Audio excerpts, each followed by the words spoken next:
On a fait croire à toute une génération d'entrepreneurs que leur réussite dépendait d'une palette de couleurs, d'un logo, d'une police et d'un feed parfaitement aligné. Mais la vérité, c'est que tout ça, c'est pour booster vos putains d'ego. Si tu te demandes qui est cette grognasse de 23 ans qui va bouleverser tes codes du personal branding, moi c'est Anaïs. J'ai construit un business qui dépasse les 100 000 € par mois, tous les mois, sans pub, sans prospection et sans site internet. J'ai accompagné plus de 700 entrepreneurs cette année à se dépasser, pulvériser leur record de chiffre d'affaires. Et dans tous mes coachings, j'ai vu la même erreur se répéter en boucle et en boucle. Des entrepreneurs excellents qui sont probablement les meilleurs dans leur domaine, qui ont une super énergie, qui ont des personnalités qui méritent de briller, qui ont une vraie volonté de réussir, mais qui passaient leur temps à faire des fucking charts graphiques. Alors que le personal branding, ça n'a absolument rien à voir. C'est la perception que les gens ont de toi. C'est ce que tu incarnes sur le marché à travers le temps. C'est ce qu'on dit de toi quand tu n'es pas dans la salle. Et ça, aucune identité visuelle ne pourra le créer à ta place. Bienvenue dans cette vidéo. Je vais tout simplement te révéler tout ce que les meilleurs entrepreneurs ont compris bien avant toi. Parce que tu t'en rends probablement pas compte, mais tu as une perception 100% fausse. Enfin, faussée du personal branding à cause de tout ce que les gourous Instagram, LinkedIn et j'en passe te disent. Et tant que tu restes coincé dans cette vision-là, je suis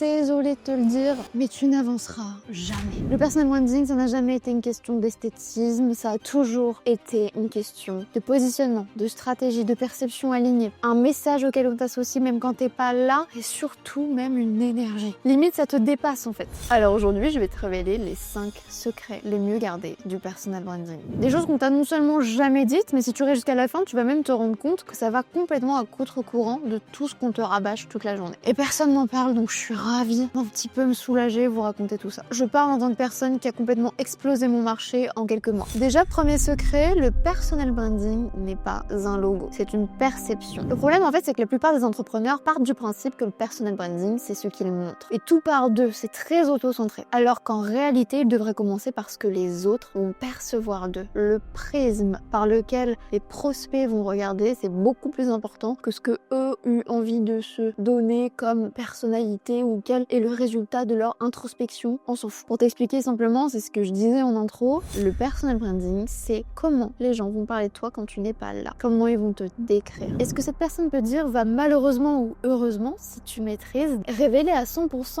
à quel point tu es lisible, à quel point tu as produit l'effet que tu voulais produire chez l'autre. En fait, ça détermine 80% de ta capacité à être recommandé, être cité, être mémorisé, être perçu comme l'autorité. Et donc, en fait, à convertir, tout simplement. C'est ce qu'on appelle la perception primaire. Et c'est en fait la première étiquette cognitive associée à ton nom. Les associations d'idées, il n'y a rien de plus rapide pour un cerveau humain et il n'y a rien de plus important en marketing. Et tant que tu maîtrises pas cette étiquette, t'es mort dans le game. T'auras beau faire du contenu, parler, te définir, retravailler ton positionnement. Tu vas juste t'épuiser parce que ça n'aura aucun impact tant que tu ne le fais pas correctement. Et c'est là que ça devient intéressant parce que bienvenue dans le top 1% des entrepreneurs, voici ce que personne ne comprend à propos du personal branding. De 1, un bon personal branding, ça crée une association réflexe. Quand quelqu'un entend ton nom, son cerveau va encore plus vite et il t'associe, bam, directement à l'idée qui s'en est fait de toi. Un combat, une méthode, une compétence, une stratégie, une théorie, une conviction, il t'associe. Un résultat, en fait, il t'associe forcément à quelque chose malgré lui. Et c'est ça qui est dur, c'est que c'est même quasi inconscient tellement c'est rapide. Donc en fait, eux-mêmes ne maîtrisent pas ça.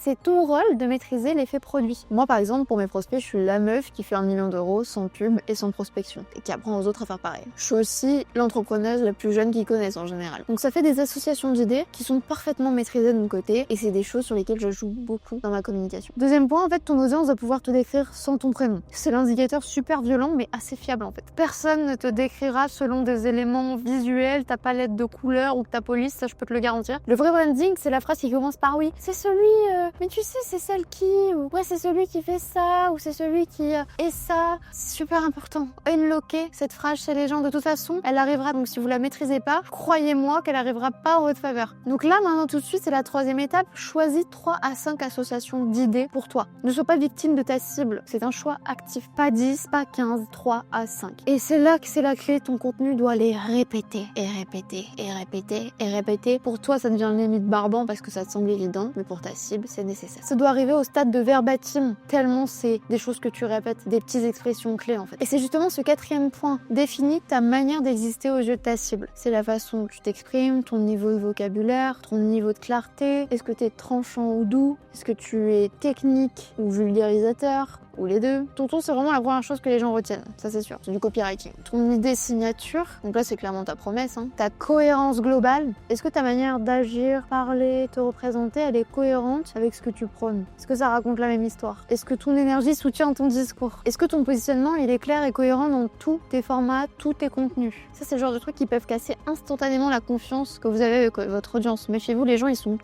très pointilleux sur ça. Ils ont une très bonne mémoire. Enfin bref, tu l'auras compris, si tu veux un personal branding solide, le visuel c'est pas ton problème. C'est pas ça qui fera le travail de perception. Ça va bien au-delà de ça. Et en fait, cette perception, je sais pas si t'as remarqué, mais elle deviendra beaucoup plus puissante et facile à définir à partir du moment où tu sais exactement ce que tu refuses d'être. Et c'est ça le vrai déclic du branding, c'est exactement ce qu'on va voir maintenant dans le point 2. On en est au secret 2. Le personal branding, c'est bien plus ce que tu refuses d'être que ce que tu es. La plupart des entrepreneurs, ils essaient de construire leur personal branding en accumulant des éléments qui sont censés les définir. Des valeurs, des messages, des expertises, des niches, des cibles. Je répète parce que c'est important, une marque personnelle se renforce autant par l'addition que par l'élimination. En fait, un personal branding puissant, c'est un personal branding qui prend position. Et pas seulement en affirmant voilà ce que je défends, parce que les gens retiendront beaucoup plus ce contre quoi vous battez. C'est beaucoup plus pertinent de dire voici ce que je ne ferai jamais. Voici ce en quoi je ne crois pas, voici ce que je refuse d'incarner. Parce qu'en fait, c'est beaucoup plus clair, ça clarifie ta posture par la négation. Et c'est quand tu choisis ce que tu refuses d'être que tes prospects pourront beaucoup plus facilement se positionner. C'est comme ça que souvent connaissent même des amitiés quand vous avez un ennemi commun. Là, c'est un petit peu pareil. Ton personal branding se construit par contraste. Ça veut pas dire être en opposition avec tout, ça veut pas dire tout le temps être dans la négativité, ça veut pas dire tout le temps devoir créer le buzz, le bad buzz ou être très clivant, mais ça veut dire définir correctement ses combats. Tout ça pour la bonne et simple raison que le cerveau retient beaucoup plus le négatif, la négation du moins. Par exemple, moi, mon positionnement, il est ultra clair par la négation. Je suis contre les pubs, je suis contre la prospection, je suis contre les brandings beaucoup trop travaillés et chronophages qui ne servent à rien, donc les brandings visuels ici. Je suis contre les stratégies en escalier d'offres, enfin des petits low tickets, des mid tickets. Je suis contre la surproduction de contenu et poster 3 fois par jour et faire du volume. Je suis contre la fausse complexité et la surévaluation intellectuelle. Je déteste les gens qui utilisent des mots compliqués pour expliquer des choses qui peuvent être très simples parce qu'ils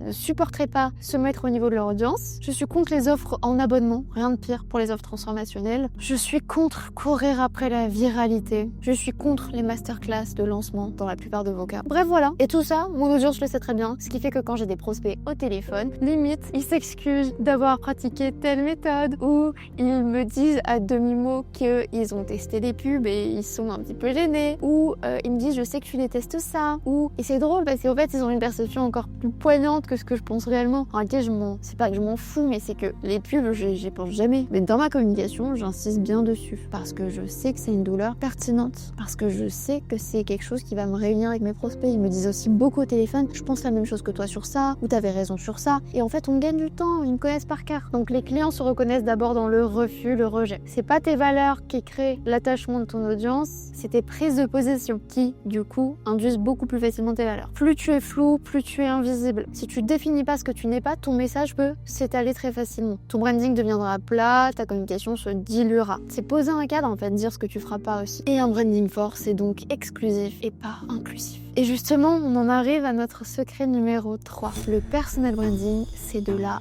répétition. En fait, le secret numéro 3, c'est ultra simple. Si on ne peut pas te parodier, si tu n'y es pas allé assez fort. La plupart des créateurs pensent que leur valeur vient de la nouveauté, la capacité qu'ils auront à créer à chaque fois du nouveau, et changer, toujours innover, même leur personnalité. C'est une énorme erreur. Le personal branding, c'est de l'ancrage et de la répétition. Il faut que tu radotes. En fait, part du principe qu'il faut 7 à 12 points de contact pour qu'un message et un marketing s'impriment réellement pour aller jusqu'à l'achat en fait. Donc si tu changes ton message, si tu changes les verbatims, si tu changes même le fond de tes idées, si tu adaptes tout le temps, si tu varies, comment tu veux réunir des points de contact au nombre de 7 à 12 assez rapprochés pour que ce soit pertinent? Si ton message change tout le temps, tu laisses aucune trace. En fait, ton but ultime, c'est que ton followers il puisse faire ton starter pack sans hésiter. Ça, c'est le goal ultime. Ton starter pack, c'est tes phrases fortes, tes phrases clés, ta pédagogie pédagogie, tes méthodes à toi, peut-être leur nom. C'est super bien de brander ses propres pédagogies. Tes combats, ton esthétique, ça joue. Ton ton,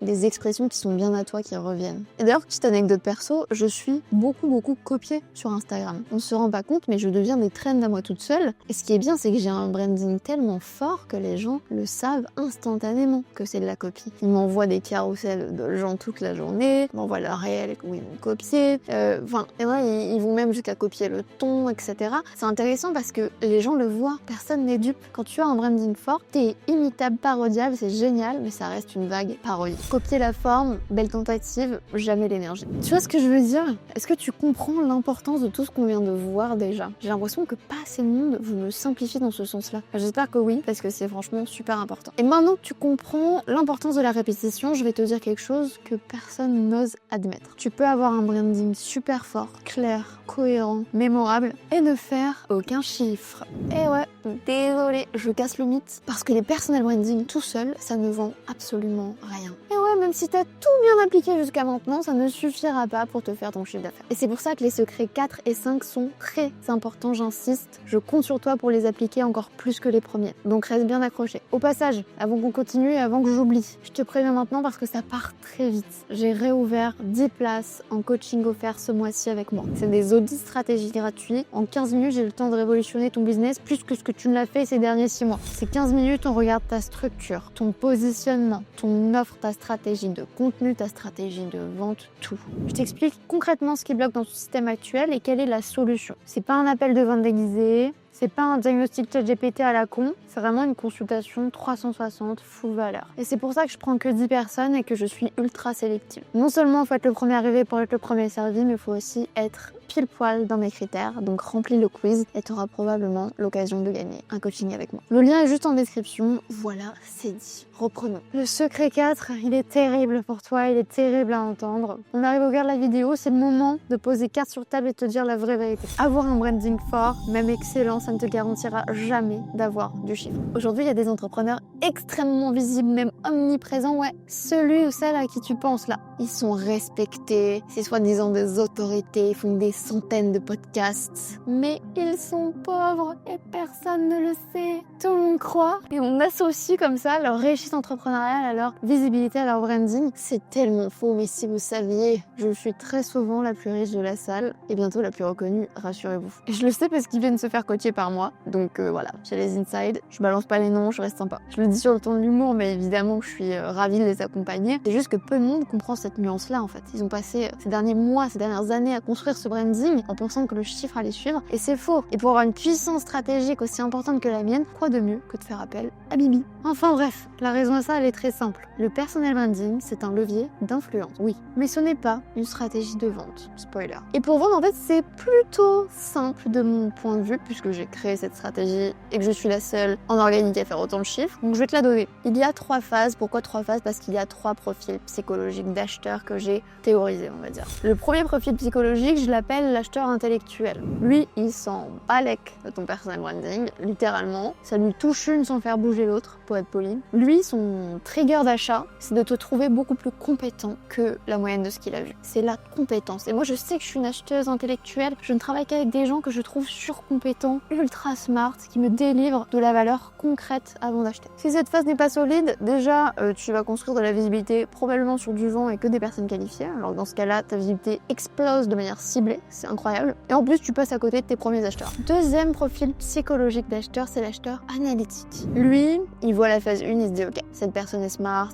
compétence, c'est bien. Je veux des preuves en fait. La personne qui est analytique, elle a besoin d'une preuve pour être trigger vers l'achat. Attention, on met en abîme la preuve, s'il vous plaît, il y a des façons de faire, je vous les expliquerai dans une autre vidéo, mais certainement beaucoup plus dans l'académie. Le but, c'est qu'il se projette dans le résultat de ta transformation, que tu montres que tu incarnes non seulement ta solution, mais que tes clients l'incarnent tous parce qu'ils ont des résultats de dingue. Et on va aller encore plus loin pour ne se priver d'aucun acheteur. C'est la phase 3, la phase des profils émotionnels où ton personal branding parle le plus au final. Bien sûr, ton personal branding, il est parsemé partout, phase 1, phase 2, etc.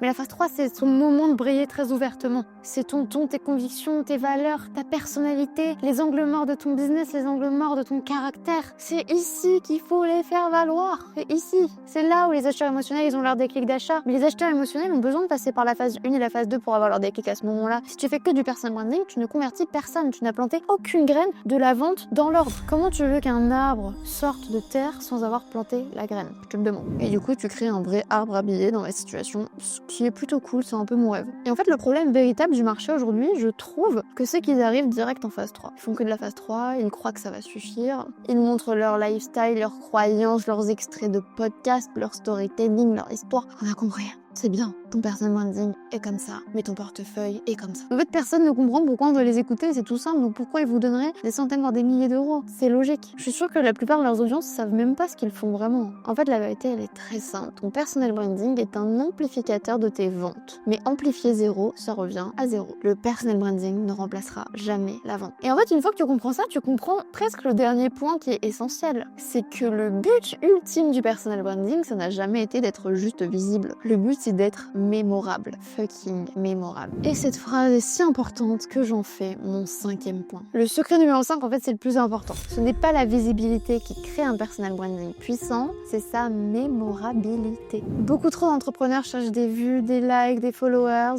mais être vu n'a jamais garanti d'être une référence. Et j'en ai une tonne en tête qui sont très visibles, trop visibles à mon goût même, je n'en peux plus, je mets restreindre, et pourtant qui sont toujours pas des références. La visibilité, en fait, c'est juste de la quantité, et ça, n'importe quelle donnée peut le faire. Tu peux avoir des vues, du trafic, des impressions. Les codes de la visibilité, c'est pas très compliqué à comprendre au final. Mais ça veut certainement pas dire que tu restes dans la tête des gens. Certains peuvent te regarder tous les jours sans jamais avoir retenu ton message, ton offre, ton importance sur le marché. La mémorabilité, c'est beaucoup plus profond. C'est quand les gens retiennent quelque chose de toi, même quand tu ne parles pas. En fait, pour que tu comprennes la différence, la visibilité, ça dépend des plateformes, de l'algorithme, de combien de fois tu postes, de combien tu injectes en pub. Tout le monde peut le faire. Mais la mémorabilité, elle dépend de ton message profond et de ta façon d'élire le message. La visibilité, c'est te prendre en vue, quand la mémorabilité, c'est une lettre d'amour de 45 pages. Voici ce que c'est la différence. Et tu sais, quand ton personal branding commence vraiment à s'imprégner, il y a quelques signes. Ton audience peut résumer ton message en une phrase clé que tu répètes tout le temps. Ton nom, il est automatiquement associé à une idée précise, on l'a vu. On te cite automatiquement dans toutes les conversations qui se rapprochent de près ou de loin de ton domaine. Les gens pensent à toi même si tu n'as rien publié depuis des jours. Et ça m'est arrivé, puisque depuis septembre, je publie beaucoup moins. Et je peux te dire que mon chiffre d'affaires ne fait qu'augmenter. Et enfin et surtout, les viewers savent pertinemment ce que tu incarnes. Et pour créer cette trace indélébile, il y a 3 ingrédients. L'émotion. Les gens retiennent ce qu'ils ressentent, comme auprès de Disney, comme auprès de Nike, comme auprès de McDo, que sais-je. 2. La répétition. Parce que tu ancreras toujours la même idée centrale encore et encore. Et 3, la cohérence, même la congruence, ça va encore plus profond. Parce que tu changes pas de direction toutes les 3 semaines. Et ceux qui le font, ça se voit. Et c'est ce mix-là qui va te transformer en vraie référence. Le vrai personal branding, c'est pas forcément quand ton nom tourne, mais c'est quand ton nom devient une idée. Quand tu deviens l'allégorie de ta niche. Et quand tu réunis tous ces critères-là, tu ne dépends plus jamais de ta vie, de l'algorithme qui change toutes les semaines. Tu deviens impossible à ignorer. Et bienvenue au stade suprême de marque personnelle qui attire, qui influence, oui, mais surtout qui convertit. Conclusion! Si tu regardes les 5 secrets qu'on vient de traverser, tu vois qu'ils tendent un peu tous vers la même conclusion. La vérité, c'est que le personal branding, ce n'est pas du design. Ça, c'est du bullshit et ce n'est pas du tout ce qui va te faire vendre. Le personal branding, c'est du leadership. C'est la perception que tu crées, les positions que tu assumes, la clarté que tu as imposée dans ton marché, la mémorabilité que tu as ancrée dans les cerveaux. Tu as hacké chacun des cerveaux de ton audience avec une facilité déconcertante quand tu sais ça. Et si tu comprends ça, tu as tout compris. Bon, maintenant que tu sais tout ça, c'est bien beau d'avoir compris, mais il faut passer de la compréhension à l'action. Et ça tombe bien puisque j'ai créé un guide extrêmement complet sur comment exploser sur Instagram. Étape par étape, comment y développer ton business de A à Z. Et j'ai justement fait une vidéo complète de mon plan à suivre, un plan que je ne révèle habituellement qu'à mes clients. Tu peux la retrouver juste ici ou ici, je sais pas de quel côté ce sera. Et moi, je te dis à très vite. C'était Anaïs. Voilà.